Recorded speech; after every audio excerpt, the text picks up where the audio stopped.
My name is Grant Eckhoff. I live in Wheaton. Moved to Wheaton in 1965. Went to Lowell grade school, Franklin Junior High in Wheaton Central. I graduated from Wheaton Central in 1977. When I was there, I was the president of the student body, and I started on the varsity soccer team my junior and senior year, and we came in second place in state my senior year. So, just in case you guys play soccer.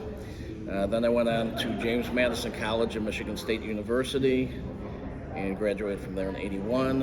And then I went to IIT Chicago Kent College of Law and graduated with honors from there in 1985. Went on and married my wife, Sheila, in 1994. Started my own law practice in Wheaton in 1996. And we have two cats, and one's black and one's orange.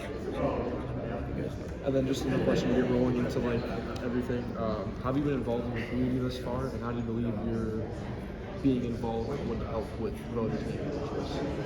Well, I was on the Wheaton City Council from 1989 to 2002, and I started the revitalization of the downtown business district, which we had to modify some ordinances to encourage restaurants basically to come downtown, because it used to be that you could shoot a cannon off at noon down Main Street, Wheaton, and you wouldn't hit anything. There's nobody down there, no businesses, there are very few businesses, and now it takes a lot of time for people to realize Wheaton's got a thriving business market and to get people down there. So that's number one. And then number two is I've been on the county board for an extended period of time, so I've got a lot of background after 20 years on that. So there's a lot of government service, and know who the players are and know what the issues are and things like that.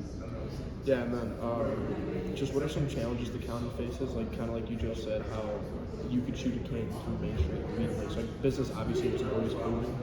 So is there any other challenges that you guys had to face when building up stuff? Well, the purpose of revitalizing downtown Wheaton was to increase sales tax revenue, because I knew if you increase sales tax revenue, then you reduce the reliance on property taxes. So the main goal that I think facing the county is that you have to maintain public safety. That's the main issue for the county, because we've got the sheriff, we've got the public defender, we've got the state's attorney's office, probation, and the courthouse. So public safety is the main goal for the county, but at the same time, you have to keep the finances in order and make sure you keep a proper balance sheet and have got the resources in order to support all those entities and work with the local police to make sure the public safety stays a number one. Do you believe like being familiar with areas, like you said, you went to Wheaton Central, you always like grew up in the Wheaton area, do you think really like familiar with where stuff is, like how stuff would work, did that help I guess in your plans to like help the area? For Wheaton, yeah. Yeah. I mean, because I knew who the people on the Wheaton City Council were, the Glen Ellen Board of Trustees, Lombard, Carroll Stream. So I felt pretty familiar with them because I came from them, but then I'd also worked with the county board people who were there before me. So when I jumped in, it wasn't like I was a newbie. I sort of could hit the ground running. Yeah, you had a feel for everything that was going on. What are some long-term goals for serving the county board, and how do you feel like you can accomplish them, or how do you feel you can get that one step above a lot of people? Well, like I said, public safety is number one.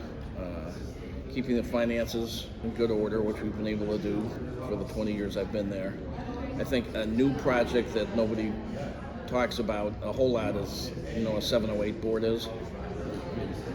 708 board is a mental health board that currently is being created by the townships, because I think the mental health of our society is probably the main health issue going forward for the next 20 years. And so we're creating boards that can get a little bit of extra money to get social mental health workers to partner with police and to go out and try to help people who need some mental health services. There may not be what they refer to in the mental health department as a 9 or a 10, which is what our county health department deals with, but it should help people with maybe lesser mental health issues. So.